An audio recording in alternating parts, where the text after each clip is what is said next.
There are those that just want to be left alone, and those that just won't leave them alone. Which one are you? The Ernest Hancock Show.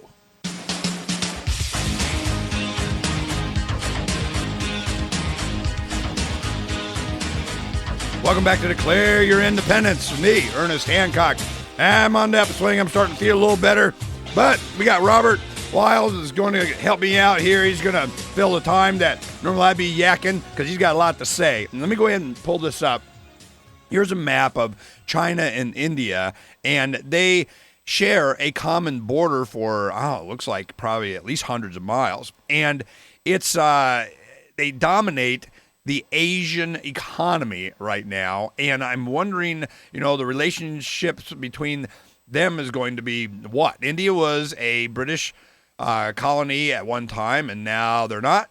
And China kicked out during the Boxer Rebellion and so on, kind of Western influences there back in the day, and been on their own, and there's a whole bunch of Chinese going to do what they want to do. Now, this is, before we move on any further, we're talking to Robert Weil, and he's the author of Red Cat, White Cat, China and the Contradictions of Market Socialism. And the one thing that I wanted to let you go on in this segment to talk about is how it is when you got a command economy that's got their 1, 5, 10 lifetime plan for you or whatever it is, and all of a sudden they decide, you know what, we're going to get you off the big giant commune, and we're going to give you a family plot.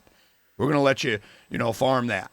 Well, then you got a contradiction with your neighbor, some kind of difference of opinion or whatever. So where's the court? What's the role of government? Let me address the issues you raised.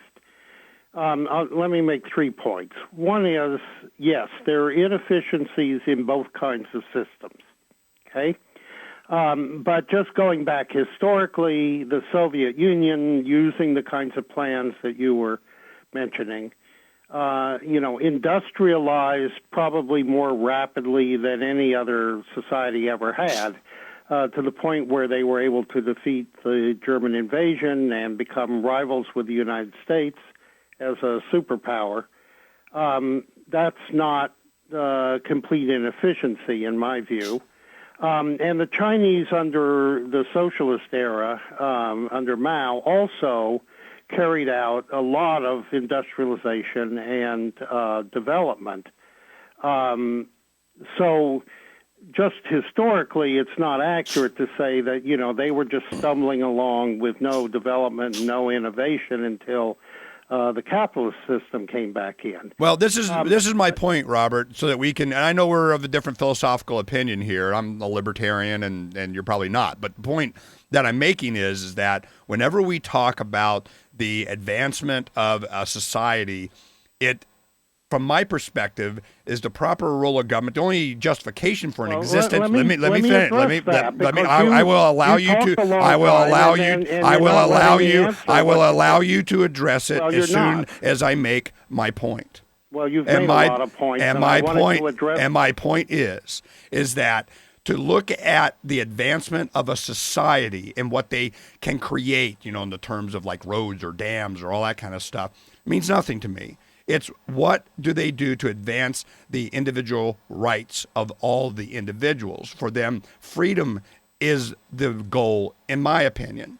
Now, when you look at what a socialist market-based economy has created as a society, is not necessarily what I'm looking for as how that equates to the individual.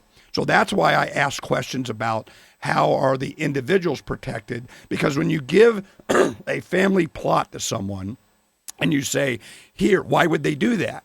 Because they think that the individual would be more productive doing using market forces to accomplish and create food that would serve the whole more than if they were on a collective. So now that they have that, I want to know how they measure the support of that. Do they protect that individual rights, or is it really not, and it's just a mechanism by which to get them to be more productive? So, we can have different opinions. I just want to know how the government looks at someone that is, they're increasing their productivity because they're giving them ownership of something that's now their responsibility, and when it's challenged, Who's challenging it and who's protecting that challenge? Is the government take it away from it? Let's say somebody becomes enormously productive. Can they combine? They'll buy other people's farms. They get into some kind of a co-op. Do they do? And they go, that's too big. They cut it up. Or they, you see what I mean? Look, I didn't come on here to just listen to you, okay? If you want me to address these issues, give me time to do it. Otherwise, let's stop it, okay? Waiting on you now. Thank you. Okay, first of all,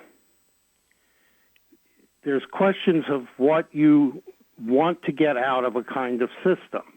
I explained that one of the major aspects of the socialist period, when there was all these collective forms of organization, was that both peasants and workers had guarantees basically of their jobs, of health care, of educational resources, of old age protection, etc.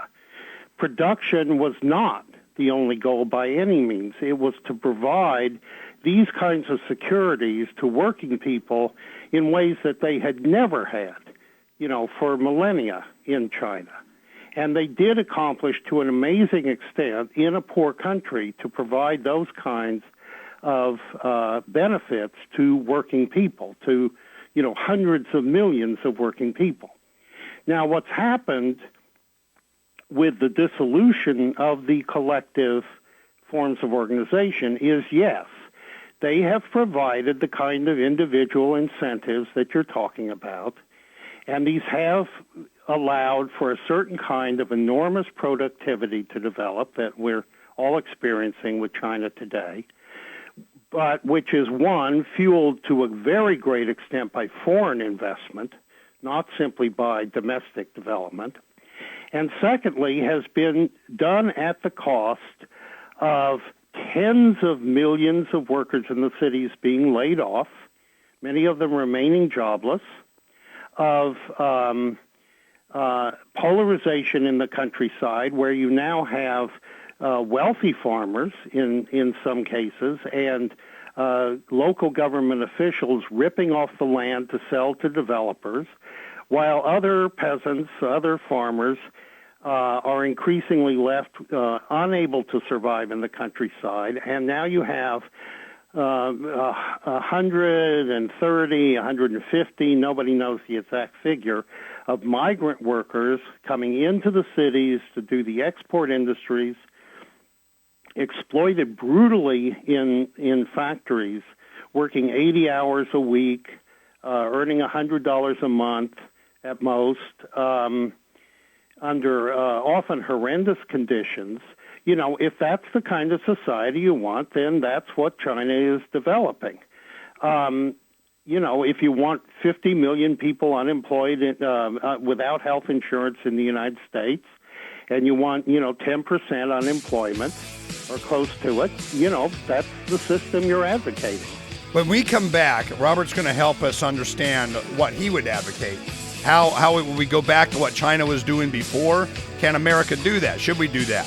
What's the method by which we would provide? What do we need to provide? We'll get to that when we come back.